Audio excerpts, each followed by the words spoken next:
누더기 된 러시아 군사강국 명성. 전승행사 축소의 역대급 장성 사망. 세계 2위 군사대국이라던 러시아의 명성은 누더기가 됐다. 막대한 전력 손실 탓에 매년 군사굴기를 과시해온 전승절 열병식은 축소가 불가피해졌고 현대 전쟁사에 전례 없는 역대급 장성 사망 기록도 새로 쓰게 됐다. 전열을 정비하고 우크라이나 동남부 총공세에 나섰지만 영토 점령은커녕 되레 군사적 무능만 드러내는 분위기다. 구겨진 체면을 세우려 꺼내든 카드는 또 핵 위협이다. 1일 영국 텔레그래프는 우크라이나 침공에 따른 러시아의 대규모 전력 손실이 오는 9일 모스크바에서 열리는 전승절 열병식에 반영될 것이라고 전했다. 매체에 따르면 올해 열병식엔 러시아 군용 차량이 약 130대 동원되는데 지난해보다 60대가량 줄어든 규모다. 최신 개량형 전차 T-80BBM, 대공방어체계 판츠르 S, 열압력탄 발사가 가능한 다연장 로켓 발사대 토스-1 등 러시아가 과시해온 잔혹한 무기들도 찾아보기 어려울 전망이다. 참가 병력도 작년보다 2,000명 줄어든 10,000명 수준에 머물고 해외 정상들도 불참한다. 전승절은 옛 소련이 나치 독일에게 항복을 받아낸 1945년 5월 9일을 기념하는 날이다. 그간 러시아는 막강한 군사력을 과시하고 애국심을 고취시키기 위해 매년 최신 무기를 총동원했다. 하지만 올해 열병식은 과거의 웅장함과는 거리가 멀어졌다는 얘기다. 텔레그래프는 우크라이나에서의 전쟁이 러시아군을 급속히 약화시킨 영향이라고 풀이했다.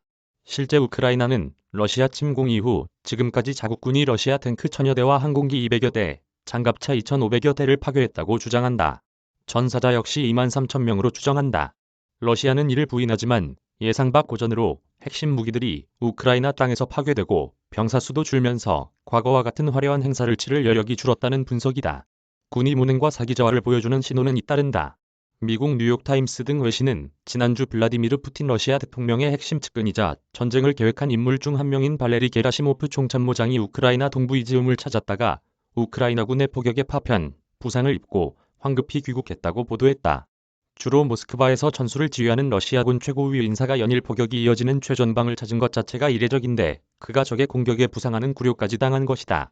보안 실패 등 러시아군의 무능만 또다시 확인했다는 비아냥이 나오는 것도 이 때문이다. 더욱이 이날 제임스 스타브리스 전 북대서양조약기구 유럽연합군 최고사령관은 미 웹크 방송 인터뷰에서 2달간 러시아군 장성 최소 12명이 우크라이나 전장에서 사망했다고 밝히면서 장군의 죽음만 보면 현대사에서 비견할 전례 없는 일로 러시아군 무능이 놀라운 수준이라고 말해 러시아군의 굴욕을 더 안겼다. 영국 국방부는 우크라이나에 투입된 러시아군 부대의 4분의 1 이상이 전투력 상실 상태가 됐을 가능성이 있다는 보고서를 내놓으면서 세계에서 미국 다음으로 강한 군사력을 갖추었다는 러시아군의 실체를 드러냈다. 미천이 드러난 러시아는 더욱 발끈하고 있다. 러시아 국영방송 로시아1은 전날 러시아가 유럽 주요 국가들의 핵타격을 가하는 시뮬레이션을 공개하면서 위기를 고조시켰다. 러시아가 발트해 연안 도시 칼리닝그라드에서 핵미사일을 발사했을 때 독일 베를린에 106초, 프랑스 파리에 200초, 영국 런던에 202초 만에 도달할 수 있다는 내용이 핵심이다. 수세에 몰릴 경우 언제든 핵 버튼을 누를 수 있다고 재차 위협한 셈이다. 러시아군은 2일엔 우크라이나 남동부 마리우폴의 아조오스탈 제철소에 포탄을 쏟아부었다.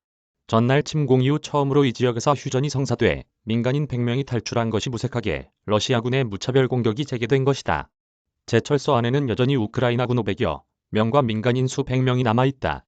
굴욕당한 러시아군의 화풀이 대상이 되지 않을까 하는 우려가 커진다. 허경주 기자 이메일 주소